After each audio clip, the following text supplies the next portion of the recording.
بسم اللہ الرحمن الرحیم۔ ایک مرتبہ ایک شخص صبح فجر کی نماز کے لیے نکلا۔ اس وقت بہت اندھیرا تھا۔ اندھیرے کی وجہ سے کچھ نظر نہیں آ رہا تھا۔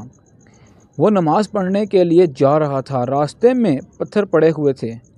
اسے ٹھوکر لگی اور وہ ٹھوکر لگنے کی وجہ سے گر گیا۔ اس کے کپڑے گندے ہو گئے۔ وہ واپس گھر گیا، لباس تبدیل کیا اور نماز پڑھنے کے لیے مسجد کی طرف چلا گیا۔ ابھی وہ چند قدم ہی آگے بڑھا تھا کہ اسے دوبارہ ٹھوکر لگی۔ وہ پھر سے گر گیا۔ اس کے کپڑے پھر گندے ہو گئے۔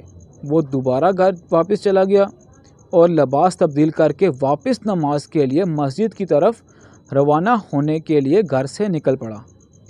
وہ ابھی اپنے گھر سے نکلا ہی تھا کہ اس کے گھر کے سامنے ایک شخص کھڑا تھا جس کے ہاتھ میں چراغ تھا۔ چراغ والا شخص خاموشی سے نمازی کو لے کر مسجد کی طرف روانہ ہو گیا اور چراغ والا شخص مسجد کے باہر ہی کھڑا رہا جب تک نمازی نماز پڑھ کر مسجد سے باہر نہیں آ گیا۔ چراغ والا شخص نمازی کا انتظار کرتا رہا تھا کہ نمازی نماز ادا کر کے آئے تو میں اسے اس کے گھر تک چراغ کی روشنی میں چھوڑ کر آؤں۔ جب نمازی گھر پہنچا تو اس نے چراغ والے سے پوچھا، تم کون ہو؟ چراغ والا شخص اس نمازی کو کہنے لگا، میں آپ کو سچ بتاؤں میں کون ہوں؟ میں شیطان ہوں۔ نمازی یہ بات سن کے پریشان ہو گیا۔ چراغ والے شخص کی بات سن کر نمازی سوچ میں پڑ گیا کہ شیطان کس طرح مسجد تک چھوڑ کر آ سکتا ہے۔ اس کا کام تو لوگوں کو غلط راستے کی طرف لگانا ہوتا ہے۔ نمازی نے بہت حیرت سے شیطان سے پوچھا، تمہیں تو میری نماز رہ جانے پر خوش ہونا چاہیے تھا اور تم مجھے مسجد تک بھی لے کر گئے اور واپس گھر بھی چھوڑا۔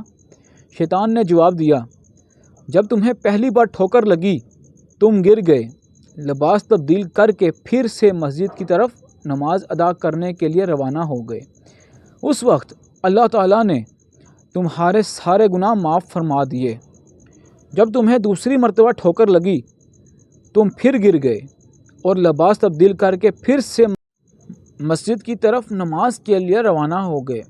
اس وقت اللہ تعالیٰ نے تمہارے پورے خاندان کے گناہ بخش دیے، جس کی وجہ سے مجھے یہ فکر ہونے لگی کہ اب اگر ٹھوکر لگی تو کہیں اللہ تعالیٰ کو یہ عمل اتنا پسند آ جائے کہ اس عمل کی بدولت اللہ تعالیٰ تمہارے پورے گاؤں کے گناہ نہ بخش دیں۔ یہی وجہ تھی، اسی لیے میں خود چراغ لے کر آیا تاکہ تم اس مرتبہ بغیر گرے نماز ادا کر کے گھر پہنچ جاؤ۔ نمازی نے جیسے ہی شیطان کی یہ بات سنی تو اس نے فوری طور پر اللہ کی بارگاہ میں اپنے سر کو جھکا دیا اور اپنے رب کا لاکھ لاکھ شکر ادا کیا۔ بے شک اللہ تعالیٰ بہت بے نیاز ہے۔ ہمارے رب کی شان ہے کہ وہ اپنے بندوں کو بخشنے کے بہانے ڈھونڈتی ہے۔